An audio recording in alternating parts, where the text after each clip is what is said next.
Have you ever wondered why some political parties get cold-shouldered by the people for the longest time? They get their 5%, 10, maybe even 25% if they get really lucky, but they rarely get into the high 30s, which is where you have to be a contender in a Canadian system where you have at least three parties in play. For quite a while, Conservatives were marginalized. Same for the NDP. The Liberals were the big brand. They were the Loblaws, the Safeway, the Tim Hortons, the General Motors, the Ford. Liberals, big brand. Now, if you had a toonie for every time somebody in this country has in the last 30 years said, the problem with the Conservatives is they eat their young, you'd be a gazillionaire. That's much better than being just a garden variety billionaire. You'd be very wealthy. And so it's time for some rich Canadian common sense.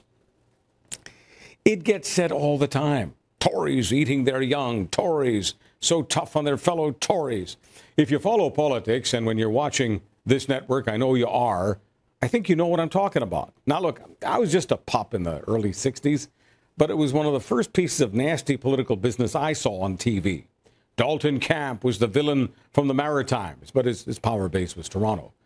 A really big deal advertising executive guy and an intellectual who became increasingly powerful in John Diefenbaker's Conservative Party. Dief, the chief, was out of power, out of gas, and Dalton Camp was bound and determined to run the former prime minister from the Canadian prairie right into the ditch. And he did. And so what emerged? A Tory from the Maritimes named Bob Stanfield. Nice guy, smart guy, successful guy. He led 4 majority governments as Premier of Nova Scotia.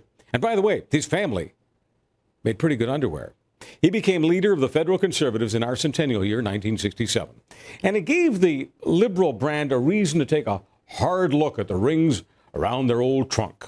They were aging rapidly. Lester Pearson getting long in the tooth, and the Tories were getting larger in the polls, and so the Liberals decided to change horses. After one hell of an entertaining convention, they crowned a guy who was a lot younger than Lester Pearson, and a lot more liberal, and had a lot more favorable central Canadian media fawning over him.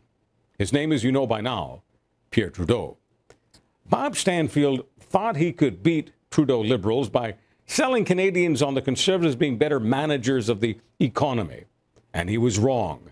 The economy in the campaign of '68 could not trump personality.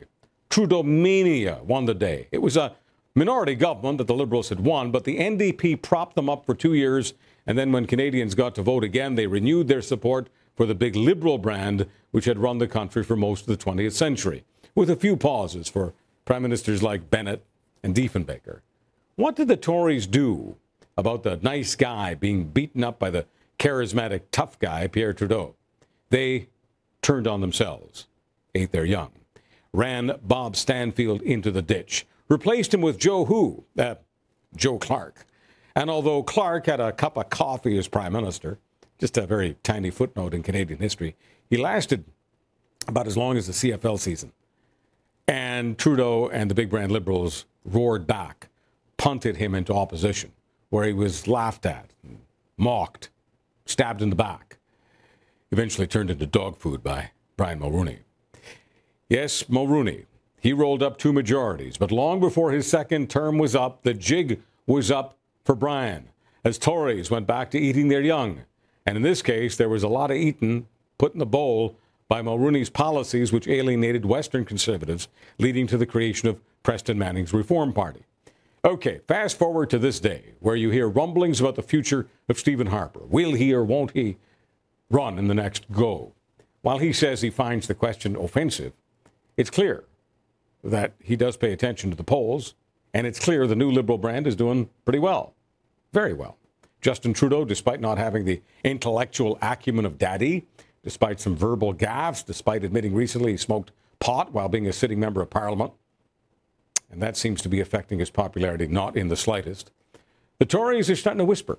They're not even close to having a cannibal party with the Prime Minister in the kettle, but next year at this time, if the polls don't look better than they do right now for the Conservatives, nobody would be shocked if Stephen Harper decided to say, so long, and get out while the getting's good, just like Brian Mulroney did when he handed off that live grenade to Kim Campbell, a member of the Who family. Bob Who, Joe Who, Kim Who, Does anyone remember Jean Charest? He was a federal Tory leader for a few minutes as well. Jean who? Yeah, so was Peter MacKay. For those who follow politics closely, they know this.